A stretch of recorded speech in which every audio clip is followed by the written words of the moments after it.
कहन राज को करनमन करु महान यह काज। आत्मज्ञान की प्राप्ति है मंगलमय सुख साज।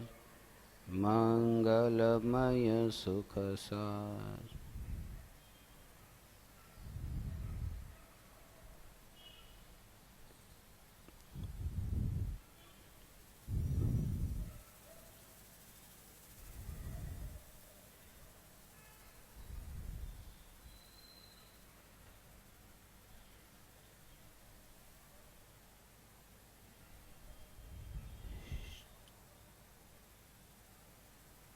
चैतन्य स्वभावी भगवान आत्मा अनादि अनंत चैतन्य मात्र छे, ज्ञान मात्र छे। ज्ञाननी अनुभूति एज आत्मानी अनुभूति छे। ज्ञाननु निरंतर चाली रहेलू आ जे कार्य जाणवू जाणवू जाणवू के जे जाणपणाने कोई पण परज्ञेयनी अपेक्षा नथी, एवो अनादि अनंत जे भगवान आत्मानो चैतन्य स्वभाव, ए स्वभाव थकी आत्मानी अनुभूति सुधी केवी रीते पहोंचवू, एनी जे विधि परम कृपाळु देव श्रीमद રાજચંદ્રજીએ આત્મસિદ્ધિ શાસ્ત્રમાં સમજાવી છે, એના પર આપણી ચર્ચા પ્રારંભ થાય છે.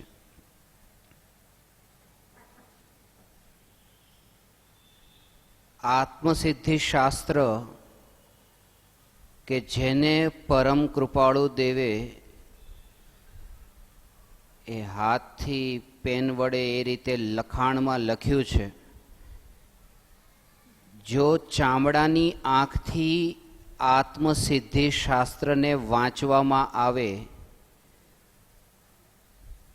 તો કક્કો ને બારાખડીથી મળીને કોઈ રચના થઈ હોય વાક્યની એ રચના જ દેખાશે.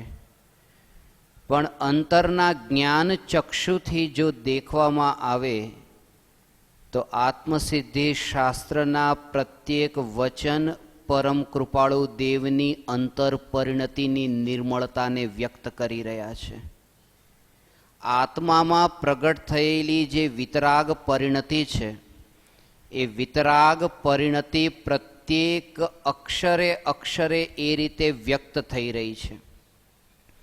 ને આત્મસિદ્ધિ શાસ્ત્રમાં આત્માની સિદ્ધિ કરી છે. આત્મસિદ્ધિ શાસ્ત્રનું રહસ્ય જેના પર આપણે ચર્ચા પ્રારંભ કરીએ કે આત્માની સિદ્ધિ એટલે શું? આત્માની સિદ્ધિ એટલે આત્માની પ્રાપ્તિ. અને આત્માની પ્રાપ્તિ ક્યાં કરવાની છે? કોઈ વસ્તુ ખોવાઈ જાય છે તો વસ્તુને આપણે પ્રાપ્ત ક્યાંથી કરીએ છીએ? જેવી રીતે ઘરમાં ઘણીવાર એવું થાય કે બહાર જવું હોય અને ચાવી આપણા હાથમાં હોય અને આખા ઘરમાં બધે શોધતા હોઈએ અને કહીએ છીએ કે ચાવી ખોવાઈ ગઈ છે. ચાવી ક્યાં ખોવાઈ ગઈ છે? ચાવી તો હાથમાં જ છે. પણ ખરેખર એમાં રહસ્ય એ છે કે ચાવી ખોવાઈ તો ગઈ છે, પણ કોઈ વસ્તુની અંદર નથી ખોવાઈ ગઈ. કારણ કે જગતમાં કોઈ પણ વસ્તુમાં નથી ખોવાતી, વસ્તુ જ્ઞાનમાંથી ખોવાઈ જાય છે. અને એ જ્ઞાનમાં ખોવાયેલી વસ્તુ જ્યારે જ્ઞાનમાં પ્રાપ્ત થાય છે ત્યારે આપણે એમ કહીએ છીએ કે વસ્તુ મળી ગઈ. ખરેખર વસ્તુ નથી મળી, વસ્તુનું જ્ઞાન મળી ગયું. ચાવી હાથમાં છે, આખા ઘરમાં 15 મિનિટથી ફરતા હતા કે ચાવી ખોવાઈ ગઈ, અને જ્યારે હાથમાં જોયું તો ચાવી આપણે કીધું કે મળી ગઈ. ચાવી તો અહીંયા જ હતી, ક્યાંયથી બહારથી નથી આવી. એ જે વસ્તુ જ્ઞાનમાંથી ખોવાઈ ગઈ છે એ જ્ઞાનમાં પાછી આવી, એને આપણે કહી કે વસ્તુ મને પ્રાપ્ત થઈ. ભગવાન આત્મા પ્રાપ્ત થાય છે જ્ઞાનીઓને, એ ક્યાંય બહારથી પ્રાપ્ત નથી થતો. ભગવાન આત્મા અહીંયા હાજર છે. માત્ર એટલું જ કે જ્ઞાનની પર્યાયમાં આ ચૈતન્ય સ્વભાવી ભગવાન આત્મા એ જણાય છે, ત્યારે એમ કહેવાય છે કે આત્માની પ્રાપ્તિ થઈ, આત્માની સિદ્ધિ થઈ. પ્રતિક્ષણ આ વાતની જાગૃતિ રહે. કારણ કે હમણાં જેમ કહ્યું કે અમારા 27,000 કલાકના પ્રવચનો દુનિયાના 40 દેશોમાં થયા. પણ હમણાં જ આફ્રિકામાં કોઈએ પૂછ્યું કે જો તમને એમ કહેવામાં આવે કે એક જ શબ્દમાં ધર્મનો ઉપદેશ આપવાનો છે, તો એક શબ્દમાં તમે ધર્મનો ઉપદેશ આપશો તો શું કહેશો? મેં વ્યક્તિને કહ્યું, જો એક શબ્દમાં ધર્મનો ઉપદેશ આપવાનું કહેવામાં આવે, હું માત્ર એટલું જ કહીશ કે જાગો, બસ જાગો. કારણ કે જે જાગે છે એ ધર્મી છે, જે ઊંઘે છે એ અધર્મી છે. જે જાગૃત છે એ જ્ઞાની છે, જે સૂતા છે એ અજ્ઞાની છે. જે જાગે છે એ જ આસ્તિક છે, જે ઊંઘે છે તે નાસ્તિક છે. પ્રતિક્ષણ આ જાગૃતિ રહે કે હું કોણ? હું ચૈતન્ય ભગવાન આત્મા, અને દેહની જે ક્રિયા થતી હોય, દેહની ક્રિયાના કાળે જગતને એ દેખાય. કારણ કે જગત ચામડાની આંખથી દેખશે કે આ વ્યક્તિ અહીંયા છે, પણ તમે અંદરમાં જાણી રહ્યા છો કે આ જે દેહના પરમાણુઓની સત્તા છે, ત્યાં મારી સત્તા જ નથી. કારણ કે સ્વભાવની અનુભૂતિ પ્રતિક્ષણ થઈ રહી છે. પ્રતિક્ષણ આ જાગૃતિ વર્તે. ભોજન કરતી વખતે જાગૃતિ વર્તે, પાણી પીતી વખતે જાગૃતિ વર્તે. જેવી રીતે હિમાલયથી ગંગા નદી વહી રહી છે અને બંગાળની ખાડી સુધી એ નદી પહોંચે છે, તો હિમાલયથી નીકળતી એ ગંગા નદી જ્યારે બંગાળની ખાડી સુધી વહેતું હોય, એમાં પાણી એ વહેવાની ક્રિયા થઈ રહી હોય, અને તમે અહીંયા રાજકોટમાં તમારા મહેલની અંદર બેઠા હો, તમને શું ફરક પડે કે એ ગંગા નદી હિમાલયથી વહી અને બંગાળની ખાડી સુધી પહોંચી? તમને ખબર છે કે મારે કંઈ લાગતું વળગતું નથી.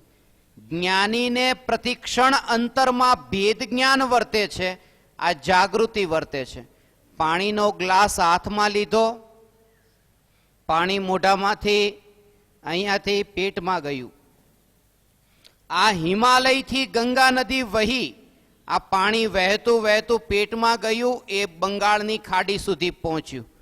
જ્ઞાનીને જાગૃતિ છે કે આ જે ગંગા વહી છે એ બહુ દૂર છે, અને હું મારા ચૈતન્ય મહેલમાં છું, હું આમાં ક્યાંય નથી. દેહની જે ક્રિયા થતી હોય, હાથ પણ હલે, પગ પણ ચાલે, એક એક સમયે જાગૃતિ વર્તે કે આમાં મારું ક્યાંય અસ્તિત્વ ને મારી સત્તા નથી. ભગવાન, હું આ જાણનાર જે ચૈતન્ય રસથી પરિપૂર્ણ એવો પરમાત્મા, એની બહાર મારી ક્યાંય સત્તા નથી. આ ચૈતન્યની જાગૃતિ એ જ આત્મ જાગૃતિ. આપણે ઘરની બહાર પક્ષીઓને ચણવા માટે ચબૂતરો બનાવીએ છીએ કે જેના અંદર અનાજના દાણા નાખીએ, પક્ષીઓ આવીને ચણે છે. આપણે અંદર બેઠા હોઈએ ઘરમાં ને બારીમાંથી જોતા હોઈએ કે જ્યાં ચબૂતરો બનાવ્યો છે ત્યાં પક્ષી ચણી રહ્યા છે. પણ આપણને જાગૃતિ છે કે એ જે ચણાઈ રહ્યું છે એ બહાર કોઈ પક્ષી ચણી રહ્યું છે.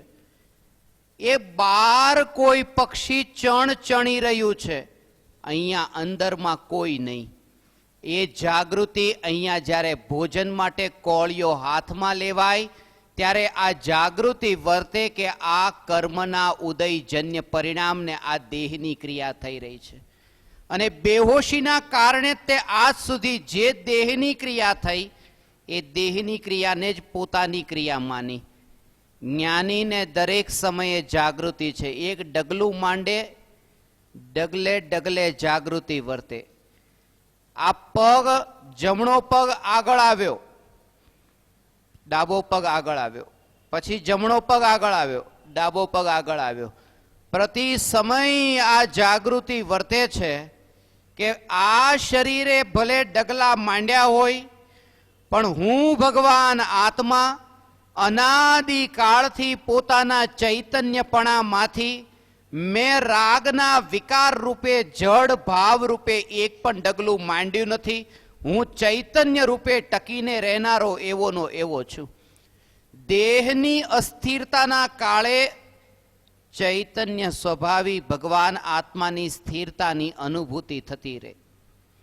ગોળ દુકાનથી ઘર સુધી લાવીએ છીએ, પણ એ ગોળ જે ગતિ કરે છે કે દુકાનેથી હવે આવ્યો, આ ગતિ કરતા કરતા કરતા ગતિ એની ચાલી રહી છે. એક દુકાનની પાસેથી પસાર થાય, બીજી દુકાનની પાસેથી પસાર થાય.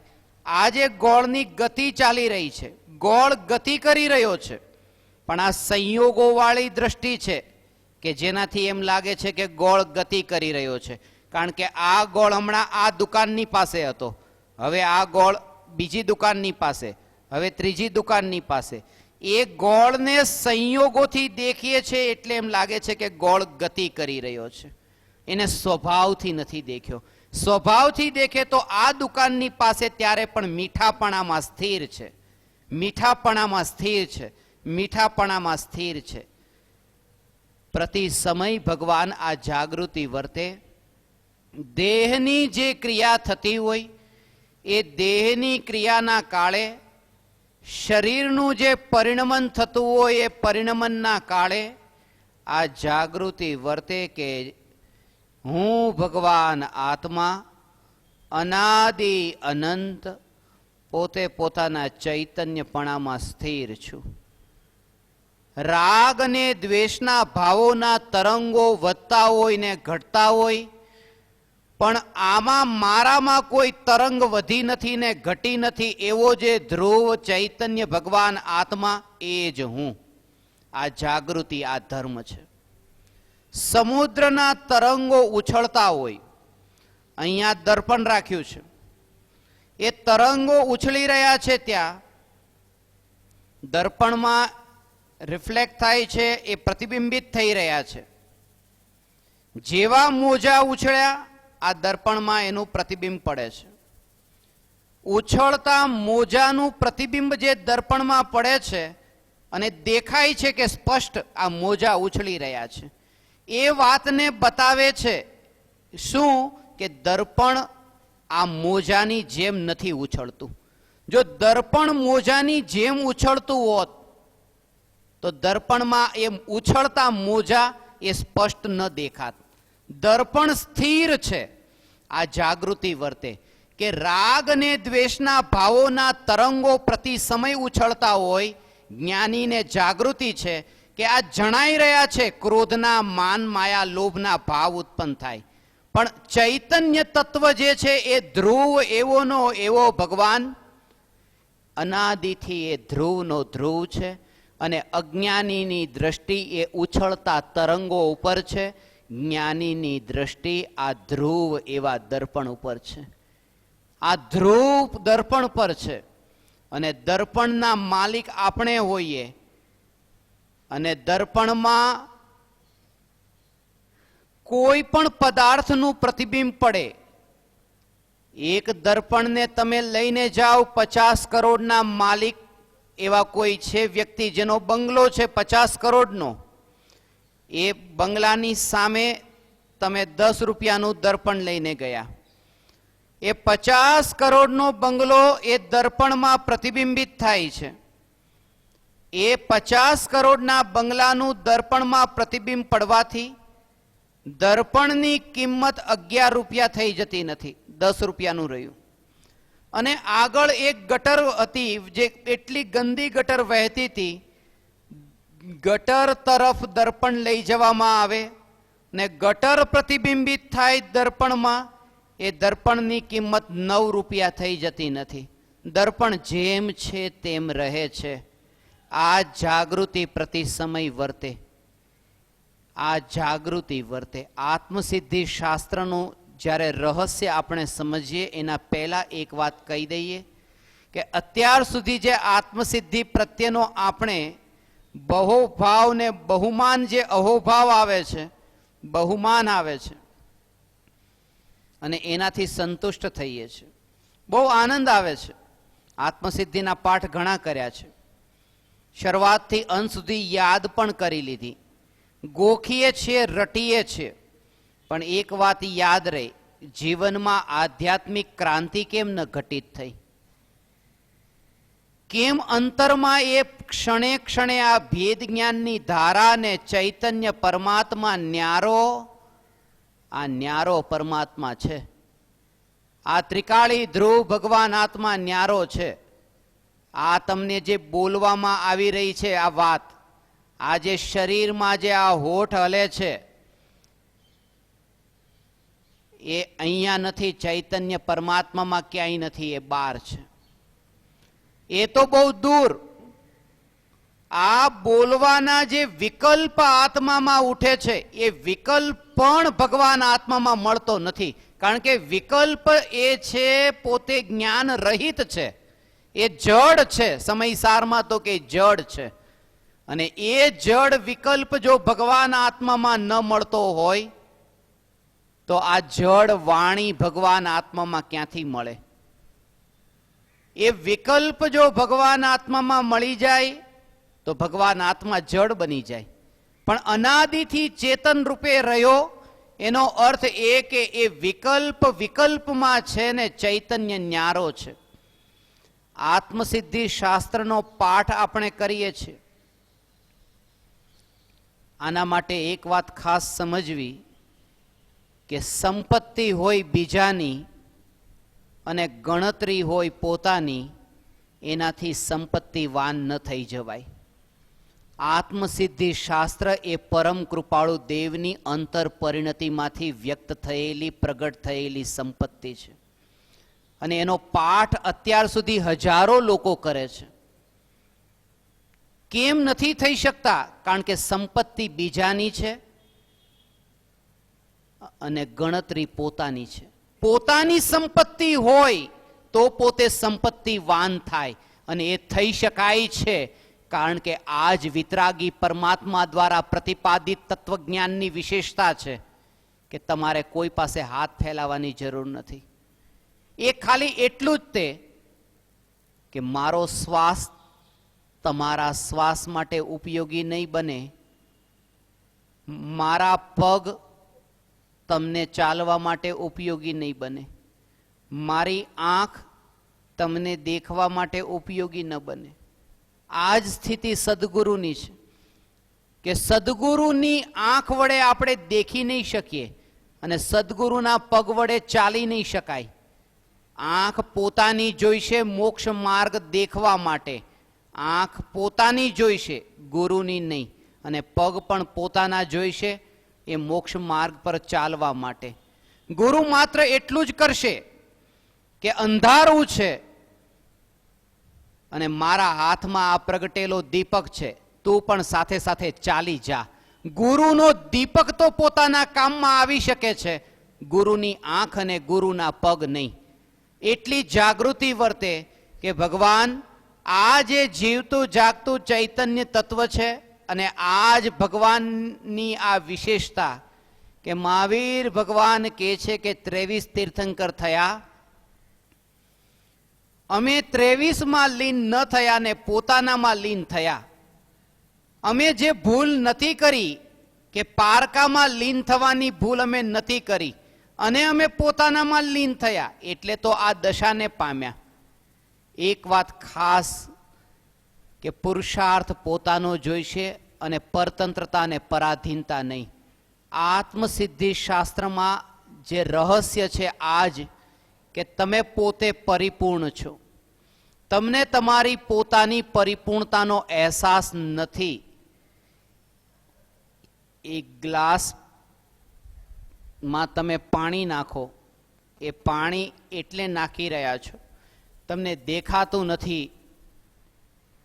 એ દેખાતું નથી કે ગ્લાસ જે છે એ ભરેલો છે. આપણે પોતાને ઇન્દ્રિયોના વિષયના ભોગોથી ભરવાનો પ્રયાસ કરીએ છીએ, એટલા માટે કારણ કે ચૈતન્ય તત્વની પરિપૂર્ણતાનો બોધ નથી. જેને પોતાના ચૈતન્ય તત્વની પરિપૂર્ણતાનો બોધ અંતરથી પ્રગટે, ક્યાંય પણ પરદ્રવ્ય પાસે હાથ ફેલાવાનું ન રહે. અને કૃપાળુ દેવનો આદર એમાં નથી કે કૃપાળુ દેવ સામે ખાલી હાથ જોડીને ઊભા રહીએ. કૃપાળુ દેવનો આદર એ છે, કૃપાળુ દેવ જે અંતરના તત્વને ઓળખી ચૂક્યા એ તત્વને અહીંયા ઓળખીએ, એ આદર છે. મહાવીર ભગવાને 23 તીર્થંકરોનો આદર કર્યો હતો અંતરમાં સ્થિર થઈને. પણ આપણને રૂચશે પેલો માર્ગ વધારે, કારણ કે અનાદિના રાગના સંસ્કાર પડ્યા છે. એટલે રાગવાળો માર્ગ અંદરથી રૂચે એવો લાગશે. જ્ઞાનીને રાગ હોય ને ભક્તિના ભાવ હોય, પણ એ ભક્તિના ભાવમાં પણ જ્ઞાનીને ભેદ જ્ઞાન વર્તે છે કે આ જે ભક્તિનો ભાવ છે, આ ભક્તિનો ભાવ મારું સ્વરૂપ નથી અને હું તો ચૈતન્ય તત્વ માત્ર જાણનાર. આ જે રાગના વિકલ્પ આત્મામાં ઉત્પન્ન થાય છે, એ રાગના વિકલ્પ એ આત્માનો સ્વભાવ નથી.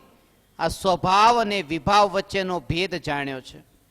એટલા માટે આ મસ્તક ઝૂકે ત્યારે જાગૃતિ વર્તે કે આ ઝૂકનારો જે છે આ રાગ છે, અને ચૈતન્ય પરમાત્મા જે અનાદિ અનંત માત્ર જાણનાર શુદ્ધ ચૈતન્ય, એ અનાદિથી કોઈને ઝૂક્યો નથી ને ઝૂકતાનો નથી. ભગવાન આવો જે ધ્રુવ ચૈતન્ય તત્વ, બસ આની સત્તાની બહાર હું ક્યાંય નથી, આની બહાર હું ક્યાંય નથી.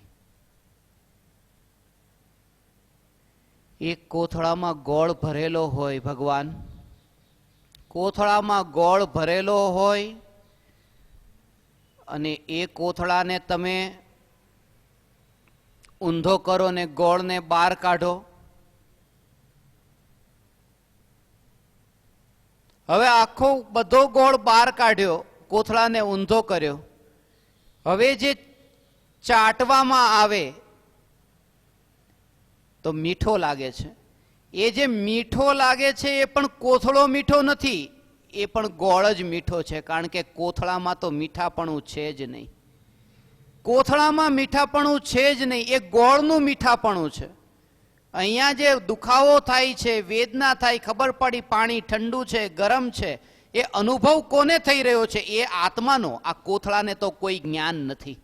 અહીંયા જે કંઈ પણ અનુભવાઈ રહ્યું છે આ ચૈતન્ય તત્વ અનુભવમાં આવી રહ્યું છે, અને અનાદિથી પોતાના આ અનુભવાતા હોવા છતાંય તે ચૈતન્યને એવો સ્વીકાર ન કર્યો કે આજ હું, આજ હું.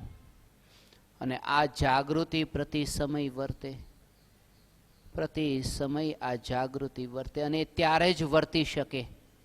અનિત્યતાની અસારતાનો જ્યારે બોધ થાય છે ત્યારે નિત્યની યાત્રા પ્રારંભ થાય છે. અનિત્યની અસારતાનો બોધ થાય ત્યારે નિત્યની યાત્રા પ્રારંભ થાય છે. જાણીતું આગલા ક્ષણે અજાણ્યું બનવાનું છે. આ જાણીતું આગલા ક્ષણે અજાણ્યું બનવાનું છે અને આનો બોધ થાય. આ બોધ બહુ ઊંડું એનું રહસ્ય છે. હાથનો રૂમાલ અહીંયા પગ પર રાખ્યો હોય, તમે સોફા પર બેઠા છો, એ રૂમાલ નીચે પડી જાય, તમને ખબર નથી. તમે જોયું રૂમાલ ક્યાં ગયો, થોડી વાર માટે જોઉં છો રૂમાલ ક્યાં ગયો, રૂમાલ ક્યાં ગયો. રૂમાલ નીચે પડ્યો તો મળ્યો, પણ એ 4 સેકન્ડ માટે જે રૂમાલ ક્યાં ગયો ક્યાં ગયો, એ ભાવ કેવા થયા. આ શું થયું કે જે જાણીતો હતો, જાણતા હતા કે અહીંયા છે, આ અજાણ્યો થઈ ગયો. ક્યાં ગયો ખબર નથી. મોહનો ભાવ નથી છૂટી ગયો રૂમાલ નીચે પડ્યો એટલે. મોહ તો પડેલો છે, ખાલી જાણીતામાંથી અજાણ્યો થઈ ગયો. એક સમય લાગે છે અહીંયા પુત્ર પત્ની પરિવાર, અને આવતા ભવમાં જ્યાં જન્મ થયો, આંખ ખોલી બધું જ જાણીતું અજાણ્યું થઈ જાય છે. એક રૂમાલ જ્યારે જાણીતામાંથી અજાણ્યો થયો, એ વેદના કેવી હતી. જ્યારે અહીંના કરોડો રૂપિયા સંપત્તિ વૈભવ જાણીતાથી અજાણ્યું થાય, એની વેદનાનું અનુમાન કર્યું. ભૂલાવાનું છે નિયમથી, ભૂલાવાનું છે નિયમથી. એટલા માટે એરિસ્ટોટલે કહ્યું છે કે જો આ પૃથ્વી પર મૃત્યુ ન હોત તો અહીંયા ધર્મ ન હોત. મૃત્યુનો બોધ થાય, અનિત્યતાની અસારતાનો બોધ થાય. ધર્મ તો 12મી ભાવના છે. 12 ભાવનામાં પહેલી અનિત્ય ભાવના છે. અનિત્ય ભાવનાનો બોધ થાય. પલટું કે છે મેં મારા જીવનમાં એક ઘટના એવી દેખી, મને જીવનનું રહસ્ય સમજાઈ ગયું. હજારો મધમાખીઓ ફૂલો પર બેસીને ફૂલોના રસને ચૂસી ચૂસીને એ મધપૂડો તૈયાર કરતી હતી અને લગભગ એ મધપૂડાને તૈયાર થતા 6 મહિના લાગ્યા. 6 મહિના સુધી એ મધપૂડાને તૈયાર કરતા હજારો મધમાખીઓ. 6 મહિનામાં મધપૂડો તૈયાર થયો. મેં એ દ્રશ્ય મારા નજરની સામે દેખ્યું કે મધ વેચવા વાળો વેપારી આવે છે, નીચે ધુમાડો કરે છે. 6 મહિના પછી એ મધમાખીઓને ત્યાંથી ઉડી જવું પડે છે. એ મધપૂડો લઈને જતો રહે છે. આ દ્રશ્ય દેખતા જીવનનું રહસ્ય મને સમજાઈ ગયું. પલટું કહે છે કે આ જે ઘર હું આખી જિંદગી સારું કરવામાં, આખી જિંદગી વ્યર્થમાં બરબાદ કરી રહ્યો છું, મૃત્યુની એક ઘડી આવી બધું જ છીનવીને લઈ જાય છે. એટલે ભગવાન અનિત્યતાની અસારતાનો બોધ થાય કે જ્યાં છીએ ત્યાં અનિત્ય છે. જેટલી અનિત્યતા અંદરમાં ઘૂંટાશે એટલી નિત્યતાની યાત્રા જોરથી પ્રારંભ થશે. લાવસે ચાઇનામાં થયા. લાવસે કહ્યું છે મારા જીવનમાં એક દ્રશ્ય એવું દેખ્યું, જીવનનું રહસ્ય મને સમજાઈ ગયું. ઝાડ પરથી એક સુકાયેલું પત્તું મેં નીચે પડેલું દેખ્યું અને મને આખા ઝાડના અંદર બધા જ પત્તા સુખા દેખાઈ ગયા. એક અનિત્યતા, એની અસારતાનો બોધ થાય. જ્ઞાની એ છે. મૃત્યુનો બોધ થાય, મૃત્યુનો બોધ થાય. નદી અને સાગર વચ્ચે આટલું અંતર છે. નદીના 2 કિનારા દેખાય છે, સાગરનો એક જ કિનારો દેખાય છે, બીજો નહીં. જન્મ એક કિનારો છે, મરણ બીજો કિનારો છે. આપણને જન્મ વાળો કિનારો તો દેખાય છે, મરણ વાળો કિનારો દેખાતો જ નથી. એટલા માટે ભવને નદી નથી કહ્યો, ભવને સાગર કહ્યો છે. સંસારને સાગર કહ્યો છે. જેમાં એક જન્મ થયો છે એટલી જ ખબર છે, આગળ મૃત્યુ છે એનો તો વિચાર જ નથી. અને ખાસ વાત એ છે કે દર વર્ષે જન્મ થયો હોય ત્યારે આપણે પાછળ વળી વળીને જોઈએ છે કે મારો જન્મ દિવસ, હું આ તારીખે જન્મ્યો તો. પાછળ વળી વળીને જોવાની એટલી આદત પડી ગઈ કે આગળ આવવા વાળું મોત દેખાતું જ નથી. દેખાતું નથી એમ નહીં, દેખવા માંગતા જ નથી. અને એ જ કારણ છે કે ચતુર અને ચાલાક લોકોએ મોતને બહુ દૂર મોકલી દેવાના પ્રયાસો કર્યા. એટલા માટે મોતને દૂર મોકલવાના પ્રયાસ કર્યા કે લોકોએ સ્મશાનને પણ ગામની બહાર રાખ્યું કે મોતને દેખવું જ ન પડે. બજારમાં કોઈ વસ્તુ ખરીદવા માટે નીકળીએ અને મોત ન દેખાય, જાણી જોઈને એનાથી દૂર રાખ્યું. મારું વશ ચાલે તો હું સ્મશાનને ગામની વચ્ચોવચ બનાવું. જતા આવતા લોકોને દેખાય કે આ મૃત્યુ સામે છે. અનિત્યતાની અસારતાનો એક બોધ અંદરમાં થાય. બસ જિંદગી, જેને આપણે જિંદગી કહીએ છીએ, ભગવાન આ જિંદગી નથી, આ એક સપનું છે. આ હકીકત નથી, આ એક સપનું છે. એટલે હું કહું છું કે જિંદગી એક સપનું છે અને મૃત્યુ છે સપનાનું છૂટી જવું. મૃત્યુ છે સપનાનું છૂટી જવું. મને સપનું આવ્યું કે હું રાજકુમાર છું, રાજકુમારીને પરણવા માટે જઈ રહ્યો છું, સફેદ ઘોડા પર બેઠો છું, સપનું ચાલી જ રહ્યું છે.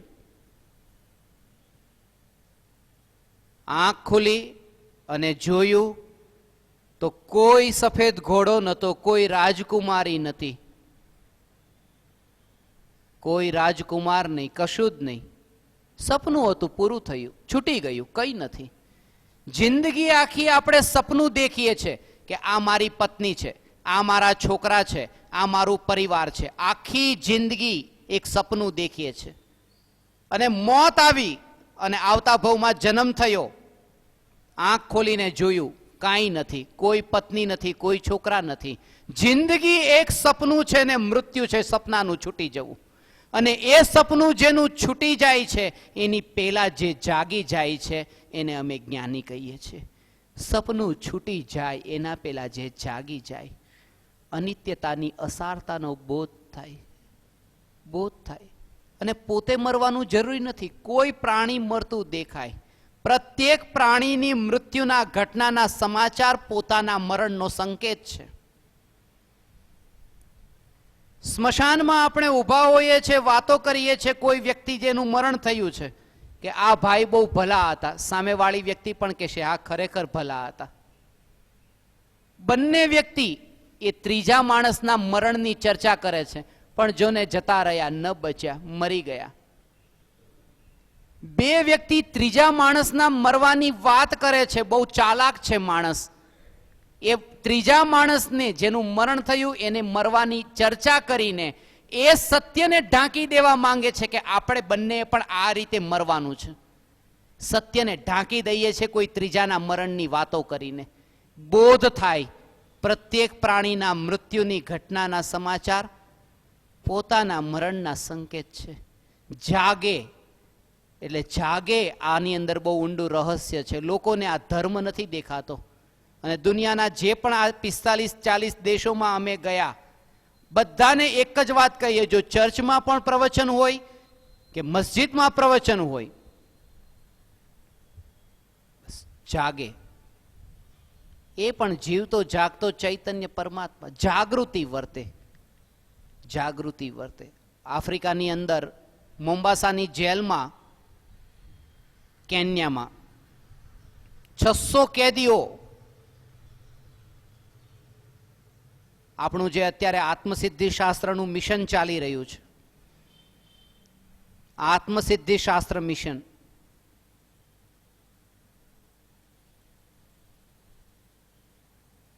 દુનિયાના 142 દેશોની અંદર આત્મસિદ્ધિ શાસ્ત્ર ત્યાંની મૂળ ભાષા જે ચાલતી હોય એ ભાષામાં, અને ત્યાંના લોકોને એ ભાષામાં આત્મસિદ્ધિ શાસ્ત્ર મળે અને એનું અધ્યયન થાય. અનિત્યતાની અસારતાની સાથે આ નિત્યતાની જે અનુભૂતિ આત્મસિદ્ધિ શાસ્ત્રમાં, એના સુધી જીવો પહોંચે. કાર્ય બહુ અદ્ભુત ચાલી રહ્યું છે. જેમ તમને કહ્યું કે અનિત્યતાની અસારતાનો બોધ થાય.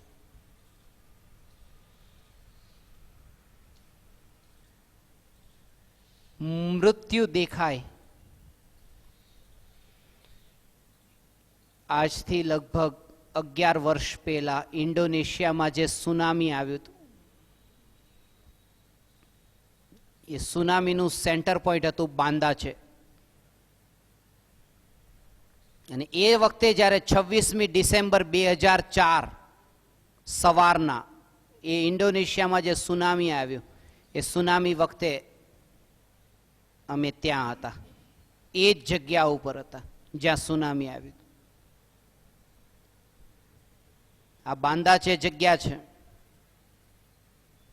અને અમારા 250 થી 300 સાધકો મુસ્લિમ અને ખ્રિસ્તી પરિવારમાં જન્મેલા. આ બાંદા છેથી સાબા આઇલેન્ડ, એક સાબા નામનો ટાપુ છે, ત્યાં સવારના પ્રવચનનો કાર્યક્રમ હતો. બધા સાધકો એમ કહે છે, એક કામ કરો, આજે રવિવારનો દિવસ છે, અમે પણ સાબા આઇલેન્ડ આપની સાથે આવીએ, પ્રવચન પણ થશે અને પિકનિક પણ થશે. કીધું ના, આજે જે જગ્યા ઉપર પ્રવચન છે ત્યાં પહેલી વાર જઈ રહ્યા છે. એ લોકો 250 જણાની વ્યવસ્થા કરી શકે ન કરી શકે? એક કામ કરીએ, આવતા રવિવારે આપણે બધા જઈશું. આજે હું જઈને ત્યાં બધી વાત કરું કે અમારું આ એક ગ્રુપ છે. એ લોકો કે તો એક કામ કરો, આજે ફોન કરીને કહી દો કે તમે પણ નથી આવતા અને આવતા રવિવારે બધા સાથે જઈશું. ના, આટલા લોકો ત્યાં રાહ જોવે છે, સમય અપાઈ ગયો છે, ત્યાં જવું પડશે. આ બાંદાચેથી અમારું જહાજ નીકળ્યું, 250 જણા મૂકવા માટે આવે છે. આ જહાજ ચાલતા સુનામીનું સેન્ટર પોઈન્ટ આ હતું કે આ સેન્ટર પોઈન્ટ, અમારું જહાજ અહીંથી પાર થયું, આ સેન્ટર પોઈન્ટને ક્રોસ કર્યું, અહીંયા પહોંચી ગયા. આ જે પાણી નજરની સામે જોયું, આ તરફ આખું શહેર ખલાસ. થોડી વાર પછી ત્યાં જઈને જોયું 2,30,000 લોકોની લાશો. 250-300 માંથી કોઈ નહીં બચ્યા. અનિત્યતાની અસારતાનો બોધ થાય, જીવનનું રહસ્ય સમજાઈ જાય. ભગવાન, જેટલી અનિત્યતા સમજાશે, નિત્યની યાત્રા પ્રારંભ થશે. નિત્યની યાત્રા પ્રારંભ થશે. એ દિવસથી લઈને પછી લોકોને પૂછે છે કે તમે જે દેશની ધરતી ઉપર તમારો પગ પડે ને ત્યાંની ભાષા તમે ઓટોમેટિક બોલવાની ચાલુ કરો. જાપાનમાં જાપાનીઝ, ચાઇનામાં ચાઇનીઝ, થાઈલેન્ડમાં થાઈ, ફિલિપિન્સમાં તાગાલોગ. અમે કોઈ ભાષા શીખી નથી. 18 ભાષામાં પ્રવચનો થયા છે, કોઈ ભાષા શીખી નથી. હમણાં આફ્રિકામાં, કેન્યામાં ત્યાં પગ મૂક્યો, તાન્ઝાનિયામાં સ્વાહિલી ભાષામાં પ્રવચન થયા. જે દિવસે પગ મૂક્યો એ દિવસે, એ સુનામીના એ દિવસથી જ કૃપાળુ દેવનો અમે અમારા જ્ઞાનમાં જાણ્યું છે. અમે અમારા જ્ઞાનમાં જાણ્યું છે કે 18,500 વર્ષ સુધી પંચમ કાળ રહેશે ને 18,500 વર્ષ સુધી જીન શાસન રહેશે. એમાં કયું શાસ્ત્ર રહેશે એની અમને ખબર નથી. એક શાસ્ત્ર અમારા જ્ઞાનમાં જણાયું છે, 18,500 વર્ષ સુધી રહેશે, શ્રી આત્મસિદ્ધિ શાસ્ત્ર રહેશે. અને આ અમે અમારા જ્ઞાનમાં જાણ્યું. આ જેમ ભાષાઓને જાણી છે, લોકોને આ લબ્ધિનો રસ છે, પણ અમે લોકોને કહીએ કે આ લબ્ધિમાં પણ અટકતા નહીં, કે જ્યાં પગ મૂક્યો ને એ ભાષા ઓટોમેટિક બોલવાની ચાલુ થાય. આમાંય નહીં. 18,500 વર્ષ સુધી કૃપાળુ દેવનો સંદેશ છે. અને એટલા માટે જ આજ અંદરથી ભાવ આવ્યો કે કેવી રીતે રહેશે આત્મસિદ્ધિ શાસ્ત્ર 18,500 વર્ષ સુધી, કે આખી દુનિયાના ખૂણા ખૂણામાં આત્મસિદ્ધિ શાસ્ત્ર પહોંચશે અને ત્યાંની ભાષામાં. અને કૃપાળુ દેવના આશીર્વાદથી અત્યાર સુધી તો સફળતા મળી છે કે જ્યાં જઈએ ત્યાંની ભાષા ઓટોમેટિક આવડી જાય અને ત્યાંની ભાષામાં આત્મસિદ્ધિના અનુવાદ થાય. જાપાનમાં જાપાનીઝમાં થયું, મલેશિયામાં મલાયુમાં થઈ ચૂક્યું. એવી રીતે 142 દેશો, એશિયાના 42, આફ્રિકાના 36, યુરોપના 24, નોર્થ અમેરિકામાં 14, સાઉથ અમેરિકામાં 10, ઓશિયાનિયામાં 10, આ રીતે અલગ અલગ દેશોમાં 142 દેશની લાઇબ્રેરી છે. જેમ કે રાજકોટમાં એ લાઇબ્રેરી હશે, લાઇબ્રેરીની અંદર જે પુસ્તકો રખાતા હોય એ પુસ્તકોમાં આત્મસિદ્ધિ શાસ્ત્ર ત્યાંના દેશની કેપિટલ સિટીની જે રાજધાની એની જે લાઇબ્રેરી હોય, આ આત્મસિદ્ધિ શાસ્ત્ર ત્યાંની ભાષામાં એ લોકોને સરળતાથી સમજાય એવી રીતે અનુવાદ કરીને ત્યાં પહોંચશે. અને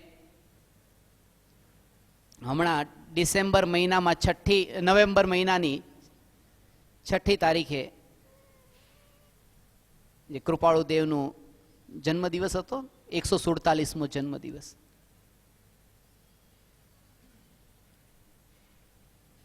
નરેન્દ્ર મોદી, જેમણે 2014માં ગાંધીજીની જન્મજયંતિ વખતે એક પ્રતિજ્ઞા લીધી છે કે ગાંધીજીના 150 વર્ષ પૂરા થાય છે 2019માં.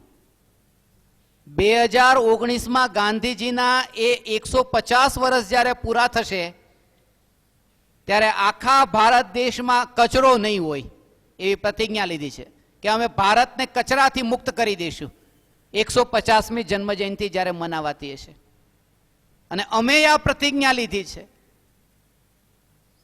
4/11/2017ના દિવસે, 4 નવેમ્બર 2017ના દિવસે કૃપાળુ દેવના 150 વર્ષ પૂરા થાય છે અને ત્યારે આત્મસિદ્ધિ 142 દેશમાં ત્યાંની ભાષામાં પહોંચી ગઈ હશે.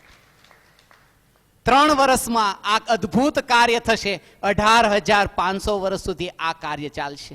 આ જીનવાણી અમે રહીએ કે ન રહીએ, આત્મસિદ્ધિ શાસ્ત્ર રહેશે રહેશે અને એ રહેશે. ઘણા લોકોએ ઘણા પ્રશ્નો કર્યા છે. તમને ખબર છે લોકો વાંચશે કે નહીં વાંચે? આમ નામ આટલી મહેનત કરવી. કુંદ આચાર્યએ 2000 વર્ષ પહેલા સમયસારની રચના કરી. કુંદ આચાર્યએ રચના કર્યા પછી જ્ઞાની સંતોની, ભાવલિંગી મુનિઓની તો વિશેષતા છે કે લખ્યા પછી તાડના પત્તા ઉપર જે લખ્યું એને ભેગા કરવાનું, એકઠા કરવાનું કામ પણ પોતે ન કરે, એ તો મૂકીને જતા રહે. જો ભેગા કરે તો એની ગાસડી બંધાય અને એક મોટો પરિગ્રહ થાય. કેટલું આખા જીવનમાં લખેલું, ત્યાં લખ્યું, ભાવ આવ્યો, મૂકી દીધું. ભેગા કરવાનું કામ પણ ગ્રહસ્થોનું હોય છે, સાધુઓનું નહીં. પણ એ વિચાર કર્યો તો કે કોણ વાંચશે? આજે 2000 વર્ષ પછી પૂજ્ય ગુરુદેવ શ્રી કાનજી સ્વામીના હાથમાં સમયસાર પહોંચ્યું અને આ રીતે સમયસાર થકી આત્માનો ડંકો એટલો અત્યારે વાગ્યો આખી દુનિયાની અંદર. આપણે આપણું કામ કરીએ, આગળ એ સમય આવે બધું કાર્ય એની યોગ્યતા અનુસાર થશે. ભાષા પણ બદલાઈ છે. આજે માનો કે મલેશિયામાં મલાયુ ભાષામાં, થાઈલેન્ડમાં થાઈમાં, આફ્રિકામાં ત્યાં સ્વાહિલીમાં, ફિલિપિન્સમાં તાગાલોગ, ફિલિપિનો, એ ભાષામાં, આ બધા દેશોની અંદર ત્યાંની ભાષામાં પહોંચશે. પણ જેમ સમય વીતે ભાષા પણ બદલાઈ જાય. પેલા પ્રાકૃત ચાલતી, સંસ્કૃત ચાલતી, પછી શાસ્ત્ર પડ્યા હોય ને ભાષા બદલાઈ ગઈ હોય, અનુવાદ થઈ ગયું હોય તો, અનુવાદ તો થયેલું છે પણ ભાષા બદલાય તો, કે પ્રાકૃત ભાષામાં જે સમયસાર લખાયું હતું, કુંદાચાર્યએ વિચાર નતો કર્યો કે ગુજરાતીમાં અનુવાદ થશે.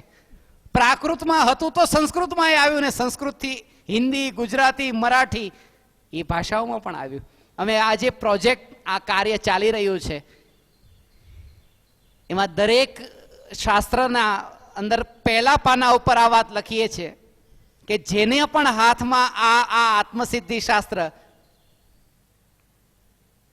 જેમ કે મલાયુમાં પહોંચશે, ઇન્ડોનેશિયામાં પહોંચશે, તો ત્યાં પણ બધામાં એ રીતે પહેલા પાના ઉપર જ લખ્યું છે, કાલો કલ્યાણ દપત ગંબર ઈની લંબર ઈની કલ્યાણ હારુસ અંતર સંપે ઓરાંગેંગ લાઈન જુગા.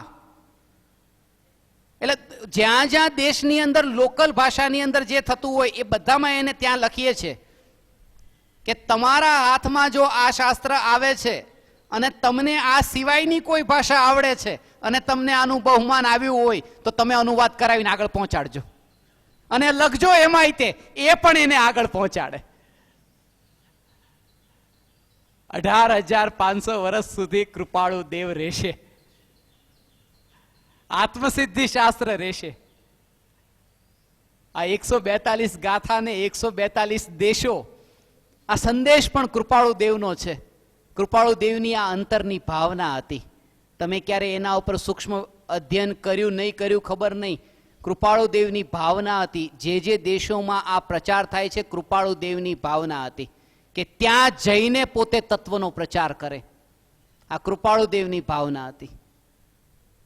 27મો પત્ર છે વચનામૃતનો. સૃષ્ટિ આખીમાં પર્યટન કરીને આ ધર્મને પ્રવર્તાવીશું. આ કૃપાળુ દેવનું સ્વપ્ન જે છે એ સાકાર થઈ રહ્યું છે.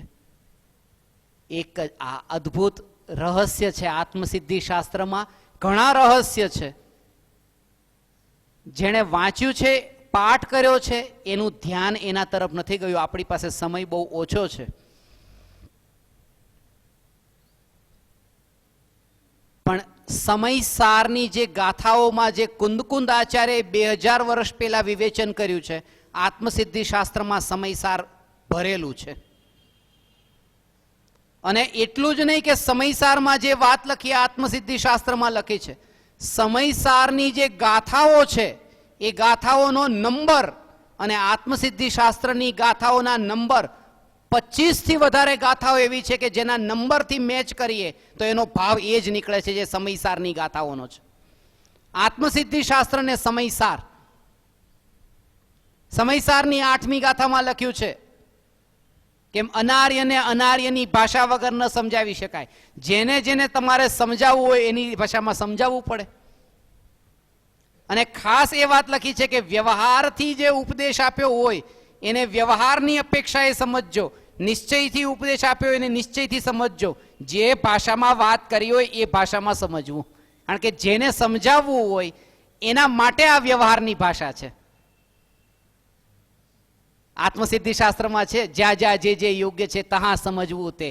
આ સમયસારની 8મી, આત્મસિદ્ધિની 8મી, સમયસારની 49મી, આત્મસિદ્ધિની 49મી, સમયસારની 71મી, આત્મસિદ્ધિ શાસ્ત્રની 71મી, સમયસારની 142મી, આત્મસિદ્ધિ શાસ્ત્રની 142મી. આ બધી 25 થી વધારે ગાથાઓ હું તમારી સામે અહીંયા પ્રસ્તુત કરું.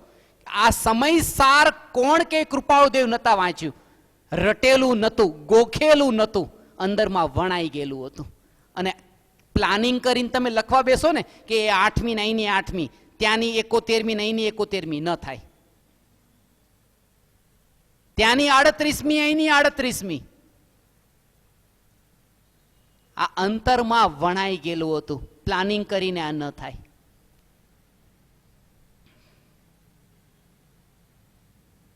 એટલે ભગવાન હે ચૈતન્ય પરમાત્માઓ અનિત્યતાની અસારતાને અંદરમાં ઘૂંટીને આ નિત્યની યાત્રા પ્રારંભ થાય. અને આત્મસિદ્ધિ શાસ્ત્રમાં એના ઉપર જ જોર આપ્યું. અને નામ પણ આત્મસિદ્ધિ રાખ્યું, જે અમૃતચંદ્ર આચાર્યએ રાખ્યું હતું.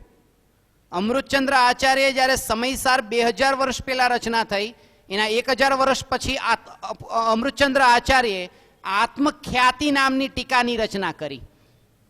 અને આત્મખ્યાતિ એટલે શું? ખ્યાતિ એટલે પ્રસિદ્ધિ. આત્મખ્યાતિ એટલે આત્મપ્રસિદ્ધિ. અને આત્મપ્રસિદ્ધિ થાય કેવી રીતે? આત્મસિદ્ધિ એ જ આત્મપ્રસિદ્ધિ. એનો અર્થ ઊંડો છે, રહસ્ય છે એમાં પણ. આત્માની પ્રસિદ્ધિ એ જ આત્માની ખ્યાતિ ને એ જ સિદ્ધિ, એ જ આત્મસિદ્ધિ. કોઈ પણ આત્માની ખ્યાતિ ક્યારે કહેવાય?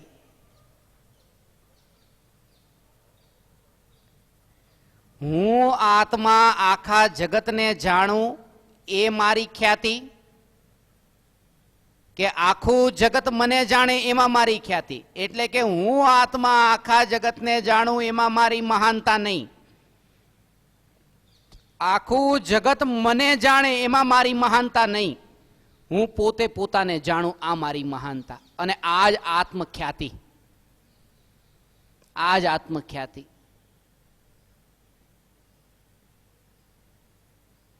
દરેક સમયે આપણે પોતે પોતાને નથી જાણતા, ને બીજાને જે જાણવાનો રસ છે કે હું આને જાણું, આને જાણું, આને જાણું. ટોળામાં જ્યારે ગણતરીમાં આપણે લોકોને ગણતા હોઈએ ને 50 જણા હોય, આપણે કહીએ ને 1 2 3 4 49 થયા, 50 ક્યાં થયા? ગણનારો પોતાને જ ભૂલી જાય છે ગણતરી કરવાનું. આપણી સ્થિતિ એવી છે કે મારી પોતાની ચૈતન્યની સત્તાની જાગૃતિ નથી. અહીંયા આપણે જાગૃતિ વર્તે કે કોઈ પણ જ્ઞેય જણાય, જ્ઞેયોને જાણવાના કાળે પોતાની ચૈતન્ય સત્તાની જાગૃતિ કે હું છું, હું ભગવાન આત્મા છું. જે ગયું તે ગયું, ચૈતન્ય ટકીને રહ્યું. એટલે શરીરમાં જે કંઈ પણ અનિત્યતા અને શરીરમાં અશક્તિ આવે ત્યારે એ જાગૃતિ વર્તે.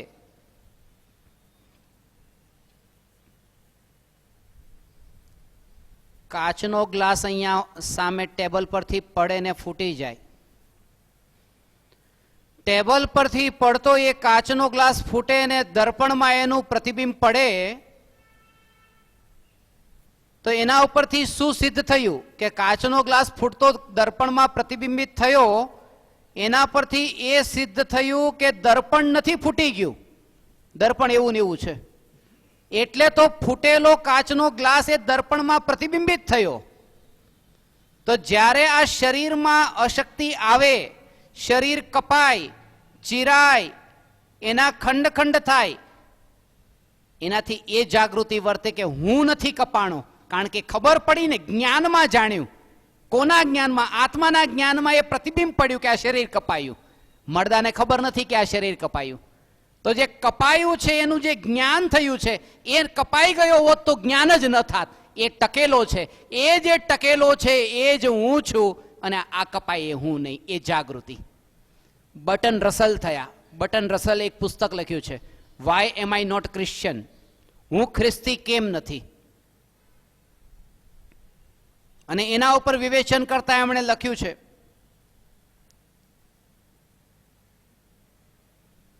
કે બાઇબલની અંદર એવી એવી બધી વાતો લખી છે લોકોને ડરાવી દેવા માટેની. એટલા માટે હું ક્રિશ્ચિયન નથી. કે નરકમાં જવું પડશે, નરકમાં તમને કાપશે, મારશે, એટલી પીડા પહોંચાડશે, ગરમ ગરમ તેલમાં તમને તળશે. આવું બધું બાઇબલમાં લખ્યું છે. અને આવું લખ્યું છે એટલે એક ફાધર સાથે પણ મારે મુલાકાત થઈ હતી યુરોપમાં. અને ફાધરને એમણે મને વાત કરી, એક વેબસાઇટનું નામ બતાવ્યું હતું spiritlessons.com. એના ઉપર એક વિડીયો છે 23 મિનિટ ઇન હેલ, 23 મિનિટ નરકમાં. એ કહે છે કે અમે નરકમાં 23 મિનિટ જઈને આવ્યા છીએ અને નરકમાં કેટલું દુઃખ ને પીડા પહોંચે છે એનું બધું વર્ણન એમણે વાત કરી. અને એ ગયા ન ગયા પછી પણ કે આમાં જે નરકમાં તમને ગરમ ગરમ તેલમાં તળે છે, કાપે છે, બટન રસલ કહે છે આવી રીતે ડરાવી દીધા છે. આપણે અહીંયા જૈન ધર્મમાં શું કર્યું? અહીંયા પણ એ જ તે છઠાળામાં લખ્યું કે તલતલ કરે દેહના ખંડ, તિલ તિલ કરે દેહ કે ખંડ, અસુર ભીડાવે દુષ્ટ પ્રચંડ, સિંધુ નીરતે પ્યાસ ન જાય તો પણ એક ન બુંદ લાય. અહીંયા એ જ તો વાત લખી. પણ અંતર છે, બહુ બહુ મોટું અંતર છે. અહીંયા જે બતાવ્યું છે તલતલ જેટલા ટુકડા નારકીના કરી નાખે છે અને ગરમ ગરમ તેલમાં તળે છે, એ ડરાવવા માટે નહીં. એ વાત બતાવવા માટે કે નરકમાં નારકીના શરીરના તલતલ જેટલા ટુકડા થઈ ગયા હતા, પણ તોય ચૈતન્ય પરમાત્માના 2 ટુકડા ન થયા ને હજી ટકીને રહ્યો એવો હું. પોતાની મહિમા બતાવી છે કે ગરમ તેલમાં તળાયું હતું શરીર, પણ હું ટકીને રહ્યો એવો હું આત્મા. આ જેટલી પણ વેદના અને પીડાનું વર્ણન એ આત્માની મહિમા બતાવવા માટે કર્યું છે. શાસ્ત્રોમાં શબ્દો હોય છે, ભાવ નથી હોતા. ભાવ આપણા આત્મામાં હોય છે. એટલે જો હિન્દુને તમે કુરાન આપો તો એને કોઈ ભાવ નહીં આવે, કે મુસ્લિમને તમે ગીતા આપો તો એને ભાવ નહીં આવે. શબ્દ ખાલી વાંચી જશે. અને તમારા અંદર જો ચૈતન્યની મહિમા નહીં હોય અને આત્મસિદ્ધિ વાંચી જશો તો ખાલી શબ્દને જ વાંચ્યા. કારણ કે શબ્દોમાં કંઈ નથી હોતું, ભાવોમાં હોય છે. તમારી અંદર જો અહોભાવ એવો હશે તો એના અંદર આ ભાવ આવશે. અંતરથી આ ભેદ જ્ઞાન વર્તે કે દેહ આ જે અનિત્ય છે, શરીરમાં અશક્તિ છે. અશક્તિ છે એવું જાણનાર જ્ઞાન અશક્ત નથી, એ શક્તિશાળી છે. અને જ્ઞાન એ જ હું છું. ગડપણમાં આવું થાય. નિરાશ નહીં થતા ભગવાન. તમે પાણીનો ગ્લાસ પણ ઊભા ન થઈ શકો લેવા માટે, પાણીનો ગ્લાસ લેવા ઊભા ન થઈ શકો. અને કોઈ આપે તો પણ આમ હાથેથી તમારે ગ્લાસને પણ ઉચકવાની તાકાત ન હોય. ત્યારે તમને આ જાગૃતિ વર્તે કે શરીરમાં શક્તિ રહી નથી. એ નથી રહી એવો નિર્ણય કોણે કર્યો? એ નિર્ણય કરનારો આ જે જ્ઞાન છે, કે જેને જાણ્યું કે શરીરમાં શક્તિ નથી, મળદામાં શક્તિ નથી રહી, પણ ત્યાં નિર્ણય કરનારું તત્વ નથી. એ નિર્ણય કરનાર જે તત્વ છે એ જ હું છું. દર્પણની સામે ઊભા રહ્યા અને દર્પણને દેખ્યું ત્યારે જાગૃતિ વર્તે કે આ જે દર્પણમાં દેખાય છે તે હું નહીં. અને જે હું નહીં એવું જેને જાણ્યું છે, બસ એ જાણનાર તે હું છું. આ તે હું નહીં અને એવું જે જાણ્યું એ જ હું છું. એ જાણનાર તત્વ તે હું છું. આ જાગૃતિ વર્તે. મેં ભગવાન આત્માએ અનાદિકાળથી આજ સુધી ક્યારેય પણ ચૈતન્ય પ્રદેશની બહાર ક્યાંય પણ ડગલું માંડ્યું નથી.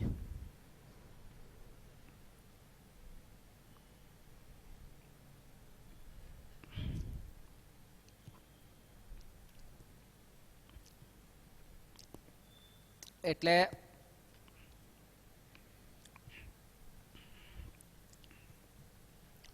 આત્માએ આ જગતમાં અનંતવાર કષાય ભાવ કર્યા, પણ કષાય ભાવ કરીને પણ પોતે અશુદ્ધ થયો નહીં. જેમ દર્પણની સામે કોઈ વસ્તુ પ્રતિબિંબિત થાય તો દર્પણમાં મળી જતી નથી, તો રાગ અને દ્વેષના ભાવ ભલે આત્મામાં ઉત્પન્ન થતા હોય અને જ્ઞાનમાં જણાતા હોય, પણ આત્મામાં એકમેક નથી થઈ જતા. જો એકમેક થઈ જાય તો દૂર જ ન થાય ક્યારે પછી.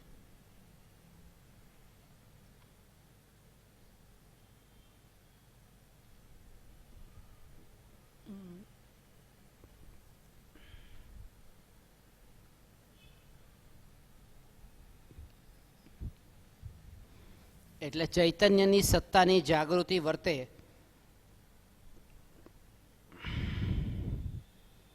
ઘણી વાર એવું થાય કે પર્સમાં પૈસા ન હોય અને તો પર્સમાં હાથ નાખ્યો ને ખિસ્સામાં હાથ નાખ્યો, પર્સ કાઢ્યું, પર્સ ખોલીને જોયું તો પર્સ ખાલી છે. તો હવે તરત જ તમને નબળાઈ લાગે છે, અરે જો ને કે પૈસા નથી. પણ પૈસા પર્સમાં નથી એવું જાણ્યું કોણે? એ જાણનાર તો આત્મા છે. તો એ તો છે ને, હાજર છે ને, બસ એ છે, એ જ બધું છે. એટલે કે પૈસા નથી એવું જાણનારું તો જ્ઞાન છે ને આત્મા છે, અહીંયા છે, એ છે તો બધું છે. એટલે પોતાના ચૈતન્યપણાની એવી મહિમા આવે. એના માટે હું એક વ્યક્તિનું દ્રષ્ટાંત આપું છું કે એક વ્યક્તિએ સવારમાં ઉઠીને બજારમાં જઈને હલવાઈની સુખડિયાની દુકાને જઈને મીઠાઈ પેક કરાવી અને કીધું કે 5 કિલો મીઠાઈ આપો. તો ત્યાંના વેપારીએ કીધું કે આજે શું ખુશીના સમાચાર? તો કાંઈ નહીં, કે મારે મીઠાઈ વેચવી છે. ઘરે ઘરે બધાને બોલાવ્યા અને આખા ગામમાં મીઠાઈ વેચી. તો લોકોએ પૂછ્યું કે આ તો કંજૂસ માણસ કોઈ દિવસ કંઈ આપે નહીં, આજે આટલી બધી મીઠાઈઓ વેચે છે, તો કે શું સમાચાર છે? કંઈ સારા સમાચાર છે? તો કે સમાચાર સારા એ છે કે મારા ઘરની બહાર એક ઘોડો બાંધેલો હતો મારો, અને રાતના અંધારામાં કોઈ ઘોડો ચોરીને જતું રહ્યું. તો લોકોએ કીધું કે આ સારા સમાચાર ક્યાં છે? આ તો દુઃખદ સમાચાર છે કે ઘોડો કોઈ ચોરી ગયું. તો કે સારા સમાચાર એ છે કે જ્યારે ઘોડો ચોરાઈ ગયો ત્યારે હું ઘોડા ઉપર નહોતો બેઠો, નહીં તો હું ચોરાઈ જાત. આ હું બચી ગયો ને, એની આ મીઠાઈઓ વેચાઈ રહી છે. આ હું બચી ગયો એટલે કે ભલે ઘોડો ગયો તો ગયો, પણ હું તો બચી ગયો ને. એ રીતે તમારી પાસે આ ધન સંપત્તિ પ્રાપ્ત થયેલા હોય, ગયા તો ગયા. આ શરીર કપાય, ચીરાય અને શરીર પણ છૂટે તો છૂટે. જ્ઞાનીને જાગૃતિ છે કે જે જવું હોય તે જાય. હું ચૈતન્ય પરમાત્મા બચીને રહ્યો, ટકીને રહ્યો, બસ આ જ આનંદની વાત છે. અને જ્ઞાનીના સુખનો આધાર પોતાનું અંતરનું તત્વ છે કે જે અનંત કાળ સુધી ટકીને રહેનારું છે. આ પોતાની ચૈતન્યની સત્તાની જાગૃતિ.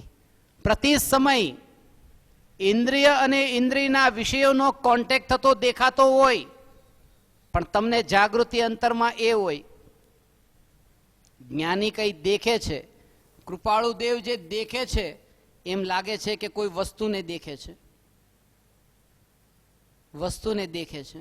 આ પણ આપણને એવું એટલે દેખાઈ રહ્યું છે કારણ કે આ ચામડાની આંખથી કૃપાળુ દેવને જે દેખે છે એને એમ દેખાય છે કે કૃપાળુ દેવની આંખ ખુલી છે ને વસ્તુને દેખી રહ્યા છે. પણ એમ નથી. આંખ ખુલી હોય, વસ્તુ સામે હોય, પણ અંતરમાં ચૈતન્યની જાગૃતિનું જોર એટલું વર્તતું હોય, આવું બની શકે. જેમ કે આપણને એમ લાગે કે આંખ ખુલી હોય, સામે વસ્તુ હોય ને અંદરમાં બીજું ચાલતું હોય, એવું કેવી રીતે બને? કે બને છે. જેમ કે તમે અહીંયા અત્યારે બેઠા છો, તમારી આંખો ખુલી છે અને તમે મને દેખી રહ્યા છો, તેમ છતાં પણ વચ્ચે વચ્ચે કેટલી વાર ઘરના વિચારો આવી જાય છે કે નહીં? તો આંખ ખુલી છે અને સામે વ્યક્તિ પણ છે, પણ જરૂરી નહીં કે એના જ વિચાર ચાલતા હોય, બીજા અંદરમાં ચાલતા હોય. તો એ રીતે જ્ઞાનીઓને પણ સામે જગતના સંસારના વિષયના ભોગો હોય, પણ અંતરમાં જાગૃતિ વર્તતી હોય ચૈતન્ય તત્વની, કે હું ચૈતન્ય તત્વ પોતે ટકીને રહેનાર, જાણનાર જાણનાર જાણનાર. સત્તા સ્વરૂપ ટકીને રહેનાર તે હું. જ્યારે પણ તમે કોઈ પણ વસ્તુને દેખો ત્યારે દેખતી વખતે આ જાગૃતિ રહે કે વસ્તુ સામે પડી છે, એ વસ્તુની સિદ્ધિ નથી થઈ રહી, પોતાના ચૈતન્યપણાની સિદ્ધિ થઈ રહી છે. સામે ખુરશી છે, ખુરશીનું એક્ઝિસ્ટન્સ, એ ખુરશીનું અસ્તિત્વ આપણને ખબર પડ્યું કે ખુરશી છે, પણ એ શું સિદ્ધ થઈ રહ્યું છે કે હું પોતે અહીંયા હાજર છું આત્મા. કારણ કે અહીંયા આત્મા ન હોત તો જાણે જ કોણ કે આ ખુરશી છે. પોતાની સિદ્ધિ થાય છે કે હું હાજર છું, ખુરશી છે એમ કહેતા હું છું ચૈતન્ય તત્વ. જયપુરમાં કોલેજમાં ભણતા ત્યારે એક વિદ્યાર્થીએ એવું કર્યું, સાહેબની પાસે જઈને ફરિયાદ કરી, મોટા સાહેબને, કે મોટા સાહેબ મારે એક ફરિયાદ કરવી છે. કે બોલ શું છે? કે અમારા ક્લાસરૂમમાં જે એક વિદ્યાર્થી છે, એ મનીષ નામનો વિદ્યાર્થી છે, એ જયપુરના અંદર રાજ મંદિર થિયેટરમાં પહેલી લાઈનમાં ત્રીજા નંબરની ખુરશી પર બેસીને ક્લાસરૂમ છોડીને, ભણવાનું છોડીને 3 કલાક પિક્ચર જોવા ગયો હતો. પહેલી લાઈનમાં ત્રીજી ખુરશી પર બેસીને 3 કલાક એને પિક્ચર જોયું છે. એટલે મોટા સાહેબે એને પહેલા પૂછ્યું કે તને કેમ ખબર? તું ત્યાં હતો કે નહીં? કારણ કે તને ખબર કેમ પડી? તો બીજો જે હતો એને સિદ્ધ કરવામાં પોતાની સત્તા હતી, ત્યાં એ સિદ્ધ થઈ ગયું કે તું પોતે ત્યાં હતો. તો જ્યારે તમને દેખાય કે જો ગાડી ગઈ, જો પૈસા ગયા, જો મકાન છે, જો પત્ની છે, જે પણ વસ્તુ દેખાય એમાં પોતાની સિદ્ધિ થઈ રહી છે કે જાણનારો ત્યાં હાજર છે. જ્ઞેયોની સત્તામાં જાણનાર જ્ઞાયક સત્તા સ્વરૂપ હાજર છે. આ હાજર તત્વની જાગૃતિ વર્તે. હાજર તત્વની જાગૃતિ વર્તે. અહીંયા હવા સારી આવે છે, ખુલ્લું રાખ્યું છે, પણ આ જે હવા અહીંથી આવે ને આમ જાય, આના માલિક તો આપણે છીએ નહીં. હવે જેના માલિક જ આપણે ન હોય ત્યાં પછી હવા અંદર આવે ને બહાર જાય, શું લાગે વળગે? હવા ઉજાસ સારા છે કે જે મકાન તમે કોઈ મિત્રને ત્યાં ગયા હો અને ત્યાં હવા આવતી હોય ને જતી હોય, તમારે શું લાગે વળગે કે મકાનના જ માલિક તમે નહીં તો હવા આવે ને જાય, શું લાગે વળગે?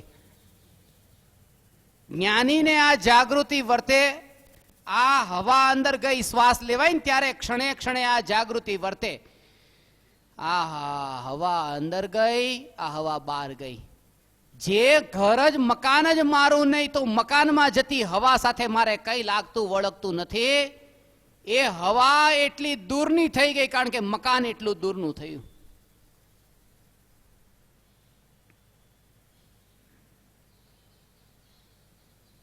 અને આ જાગૃતિ જો તમને વર્તતી હોય, ભલે તમે આખો દિવસ કોઈ પૂજા ન કરી, કોઈ ભક્તિ ન કરી, પણ અંતરમાં જાગૃતિ જો વર્તી, બસ ત્યારથી ધર્મની શરૂઆત થઈ.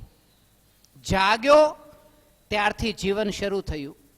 આપણે જે જીવન જીવીએ છીએ ઊંઘમાં જીવન જીવાય છે, ખબર નથી. હોલિવૂડમાં અમેરિકાના એક ફિલ્મ સ્ટારે પોતાના જીવનની આત્મકથા લખી અને આત્મકથામાં એમણે આ વાત લખી કે મેં મારા જીવનમાં એટલા રોલ કર્યા કે આજે એવી સ્થિતિ આવી કે મારું અસલી નામ જ ભૂલાઈ ગયું છે. પિક્ચરમાં એટલું કામ કર્યું, એક પિક્ચરમાં આ નામ હતું, બીજા પિક્ચરમાં બીજું નામ હતું, અને એટલા નામ મેં ધારણ કર્યા, મારું અસલી નામ જ ભૂલાઈ ગયું. દરેક અજ્ઞાનીની સ્થિતિ આ છે. એટલા રોલ કર્યા છે, એટલા રોલ કર્યા, કૂતરાનો રોલ કર્યો, બિલાડીનો રોલ કર્યો, કીડીનો, મકોડાનો, ગાયનો, ભેંસનો, આટલા રોલ કર્યા છે ને એમાં એ વાત તો અસલી તો ભૂલાઈ જ ગયું છે કે હું ચૈતન્ય તત્વ, જાણનાર તત્વ છું. આ હું નથી. જાણીતું અજાણ્યું બને એના માટે તૈયાર રહે. તૈયાર કોણ રહેશે? જે જાગતો હશે એ તૈયાર રહેશે, ઊંઘે છે એ ભયભીત થઈ જશે. જાગે. ચોર ક્યારે ઘરમાં પ્રવેશ કરે છે? જ્યારે તમે તમારા ઘરમાં હોતા નથી, અથવા ઘરમાં હોવ ને તો પણ ઊંઘી રહ્યા હો ત્યારે પ્રવેશ કરે છે.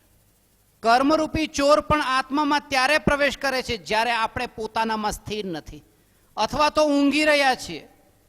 જ્યાં સુધી ઊંઘી રહ્યા છીએ,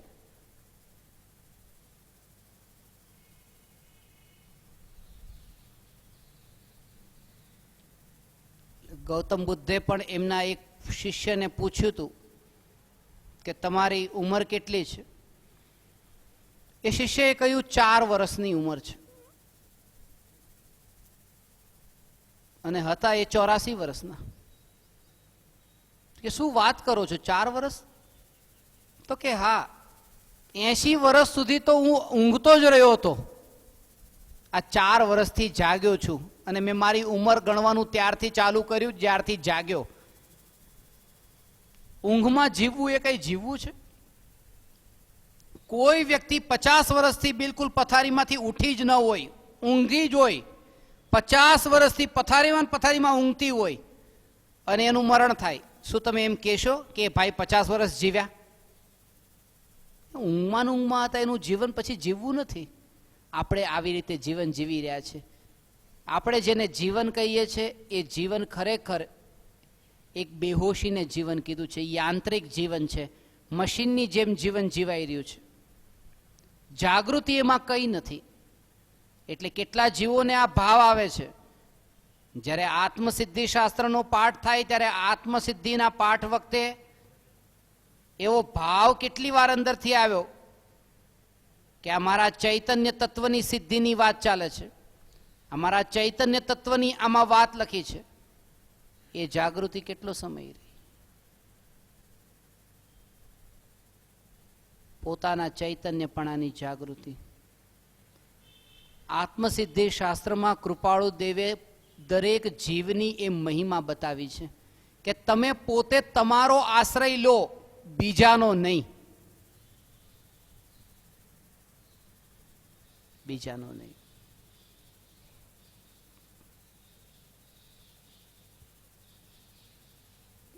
તમારાથી મહાન આ જગતમાં બીજું કોઈ નથી, પરમાત્મા પણ નથી. કારણ કે પર જો મહાન થયા તો તમે પરાધીન થયા, અને તમે અનંત શક્તિશાળી છો. તમને એ શક્તિનો બોધ નથી. તમારી અંદર એ શક્તિ છે જેમને પણ પ્રગટ થઈ આવી, અંદરમાં હતી. કૂવામાં પાણી આવે છે, આપણે કહીએ છીએ પાણી આવ્યું કૂવામાં. કૂવામાં પાણી કંઈ બહારથી નથી આવતું, અંદર હતું. એ તો પાણી દેખાયું છે. ખાલી માટી, કંકણ, પથ્થર હટતા એ પાણી વ્યક્ત દેખાય છે, ક્યાંયથી આવતું નથી બહારથી. જે અંતરમાં ચૈતન્યની અનુભૂતિ, હું ભગવાન આત્મા, એવું જે અંતરમાં વૈભવ જે પ્રગટ થાય, એ પ્રગટ થયો એટલે ક્યાંય બહારથી નથી આવ્યો. અનાદિથી અંદરમાં હતો. આ મિથ્યાત્વના આવરણને લઈને જે ઢંકાયેલું હતું એ જ સ્વરૂપ ત્યાં વ્યક્ત થાય છે. તમે શક્તિશાળી છો, અનંત શક્તિશાળી છો. જો સામે ભગવાન હોય, જો સામે ભગવાનનો ફોટો, અને અહીંયા તમે હો, એ ભગવાનના ફોટા કરતા તમે મહાન છો. સામે સૂરજનો ફોટો હોય અને અહીંયા પ્રગટેલો દીપક હોય તો દીપક વધારે મહિમાવાન છે એ સૂરજના ફોટા કરતા. કારણ કે દીપક જીવંત છે, પ્રગટ છે, સાક્ષાત છે. મહાવીર ભગવાનની મૂર્તિની સામે આપણે ઝૂકીએ છીએ, પણ આ જીવતો જાગતો ચૈતન્ય પરમાત્મા, એનો તો કોઈ અહેસાસ જ નથી, બોધ જ નથી કે અહીંયા જીવતું જાગતું ચૈતન્ય તત્વ છે. અને એ દીપક વધારે મહિમાવાન એટલે છે કારણ કે બિલકુલ અંધારું હોત તો સૂરજનો ફોટો હોત તો ખબર પણ કેવી રીતે પડે? અંધારામાં કેવી રીતે જાણે કે સૂરજનો ફોટો છે? એ દીપકથી તો ખબર પડી કે આ સૂરજનો ફોટો છે. આ જીવતો જાગતો ચૈતન્ય તત્વ એ તો ઓળખાણ કરે છે કે આ મહાવીર ભગવાન છે. ચૈતન્યની મહિમા આવે. ભગવાનના કેવળ જ્ઞાન કરતા પોતાનું અજ્ઞાન પણ ભલું છે. ભગવાનના કેવળ જ્ઞાન કરતા પોતાનું અજ્ઞાન પણ ભલું છે, કારણ કે પોતાનું છે. એટલા માટે પોતાનું છે અને ભલું છે કારણ કે આ અજ્ઞાન ક્યારેક કાલે મટીને જ્ઞાન થઈ જશે. અજ્ઞાન મટીને કાલે સમ્યક જ્ઞાન થઈ શકશે, પણ ભગવાનનું જે પારકું છે એ ક્યારેય પોતાનું નહીં થાય. મહાવીર ભગવાનનું કેવળ જ્ઞાન મારું નહીં થાય, પણ આ અજ્ઞાન ક્યારેક સમ્યક જ્ઞાન થઈ શકે છે. એટલા માટે ભગવાનના જ્ઞાન કરતા પોતાનું અજ્ઞાન પણ ભલું છે, કારણ કે એમાં ક્યારેક આધ્યાત્મિક ક્રાંતિ ઘટિત થઈ શકે છે. પોતાની મહિમા જ્યાં સુધી જીવને આવતી નથી ત્યાં સુધી અનાદિવાળી, જે અનાદિથી જે આ પરતંત્રને પરાધીન થવા વાળી જે વૃત્તિ છે છૂટવાની નથી, છૂટવાની નથી. આત્મસિદ્ધિ શાસ્ત્રમાં સાર રૂપે એ કહ્યું છે કે આંખ જે છે એ આખા જગતને દેખે છે. આંખ આખા જગતને દેખે છે.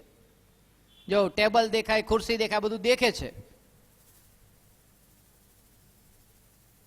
જો આખા જગતને દેખનારી આંખ પોતે પોતાને દેખતી નથી. આંખ આંખને ન દેખે, કેવી હાલત છે. આંખ વડે હાથ દેખાય, આંખ વડે પગ દેખાય, આંખ વડે બધું દેખાય, પણ આંખ વડે આંખ નથી દેખાતી. આંખ આંખને નથી જોતી. આવું આશ્ચર્ય છે કે આત્મા અત્યારે આખા જગતને જાણે છે, પણ પોતે પોતાને જાણતો નથી. આ અત્યારની હાલત આત્માની અજ્ઞાનીની આ છે. પણ એક ઉપાય છે કે આંખ આંખને દેખી શકે છે. કેવી રીતે? દર્પણની સામે જાય તો દર્પણ અરીસાની સામે જાય તો આંખ આંખને દેખી શકે છે.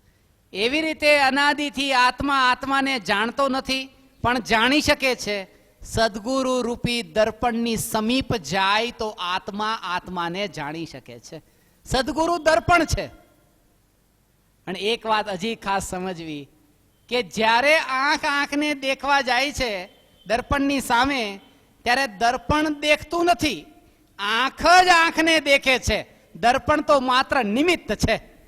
એ રીતે સદગુરુ રૂપી નિમિત્તના યોગમાં જાય તો ગુરુ બતાવી દેતા નથી, આત્મા જ આત્માને ઓળખે છે. ગુરુ તો નિમિત્ત રૂપે હાજર હોય છે. પુરુષાર્થ તો પોતાનો છે.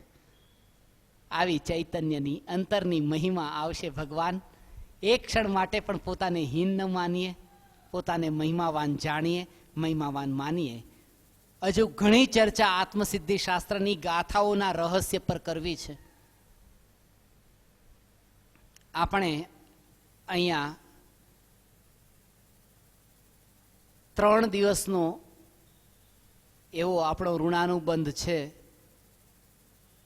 3 દિવસમાં 2 કલાકનો ખાલી સ્વાધ્યાય રાખ્યો છે.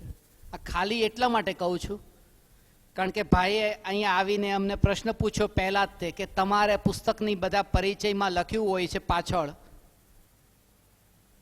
25-30 પુસ્તકો આપણા છે, એમાં પછી બધા હમણાં અહીંયા તો આપને પણ મળશે બહારથી જેમને પણ જોઈતા હશે પુસ્તકો. આત્મસિદ્ધિ શાસ્ત્રનું વિવેચન જે દુનિયાના 142 દેશમાં આ પહોંચશે, જે સરળ ભાષામાં, એ અહીંથી બહારથી આપને મળશે.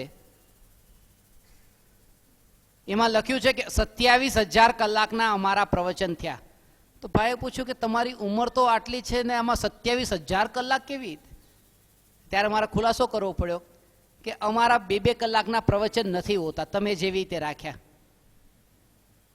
મુંબઈમાં 10 કલાકના 12 કલાકના પ્રવચન હોય. સવારે 4 કલાક, બપોરે 4 કલાક અને સાંજે 4 કલાક. 8 થી 12, 2 થી 6, 7 થી 11, જ્યાં પણ શિબિર હોય ત્યાં. એટલે આજે સવારે જ તે જ્યારે અમે વાંચ્યું, આ ખબર નથી મને કાર્યક્રમની, સવારના વાંચ્યું કે કેટલા પ્રવચન, તું જોયું 2 કલાક સવાર ને રાત. આ શું કરી રહ્યા છે? પણ જાગશે રુચિ ધીરે ધીરે. આ 2 કલાકની જાગી છે, પણ આ તો એ છે કે 8-10 કલાક વગર તો આનો આ આત્મસિદ્ધિ શાસ્ત્રની ચર્ચા આ 3 દિવસ કરીએ 10-10 કલાક તો પણ ઓછા પડે એમ હતું. હવે આ 2 કલાક ને 3 દિવસ એટલે 6 કલાકનો ટાઈમ અમારા ઉપર તો બોજો આવે. આ તો કે આ 6 કલાકમાં બતાવવું શું? આત્મસિદ્ધિ શાસ્ત્રની જે એક ગાથાઓના જે ઊંડા રહસ્ય છે, એ જે સ્વરૂપ સમજ્યા વિના પામ્યો દુઃખ અનંત, સમજાવ્યું તે પદનમું શ્રી સદગુરુ ભગવાન, ત્યાંથી જ તે આપણે શરૂઆત કરીશું બીજા સેશનમાં. અત્યારનો તો આપનો સમય થઈ ગયો છે, પણ બીજા સેશનમાં જે ચર્ચા કરીશું એક એક ગાથા જે ખાસ જેમાં ઊંડા રહસ્ય છે, એ અનંત કીધું, એ અનંત કેમ કીધું છે, એ શ્રી કીધું, સદગુરુ કીધું, ભગવંત કીધું, તો અત્યાર સુધી જીવો એમ માનતા આવ્યા છે કે જે સ્વરૂપ સમજાવીને પામ્યો દુઃખ અનંત, સમજાવ્યું તે પદનમું શ્રી સદગુરુ ભગવંત, સમજાવ્યું તે પદનમું શ્રી સદગુરુ ભગવંત. એમાં કોને નમસ્કાર કર્યા? પહેલી જ ગાથામાં મંગલાચરણમાં સમજાવ્યું તે પદનમું શ્રી સદગુરુ ભગવંત. એમાં સદગુરુને એકલાને નમસ્કાર નથી કર્યા. સમજાવ્યું તે પદનમું શ્રી સદગુરુ ભગવંત. શ્રી કેતા જ્ઞાન રૂપી લક્ષ્મી, શાસ્ત્ર, સદગુરુ કેતા ગુરુ, ભગવંત કેતા દેવ, દેવ શાસ્ત્ર ગુરુ, એ ત્રણેય ત્યાં છે. શ્રી સદગુરુ ભગવંત સમજાવ્યું તે, કારણ કે ત્રણ માધ્યમ હોય છે જેના થકી દેશના પ્રાપ્ત થાય: શાસ્ત્ર થકી, ગુરુ થકી અને ભગવાન થકી. સમજાવ્યું તે પદનમું શ્રી સદગુરુ ભગવંત.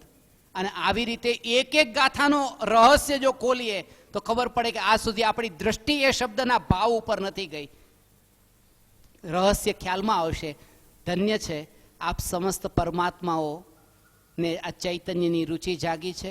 ફરી ફરી આપ સમસ્ત પરમાત્માઓએ અત્યંત વિનયવાન થઈ એકાગ્રતાપૂર્વક આટલી વાત સાંભળવા માટે બેઠા અને ધ્યાનપૂર્વક સાંભળી. આપ સમસ્ત ચૈતન્ય પરમાત્માઓને અમારા ભાવ સહિત નમસ્કાર કરીએ છીએ, પ્રણામ કરીએ છીએ. અમારા પ્રણામ સ્વીકાર કરો.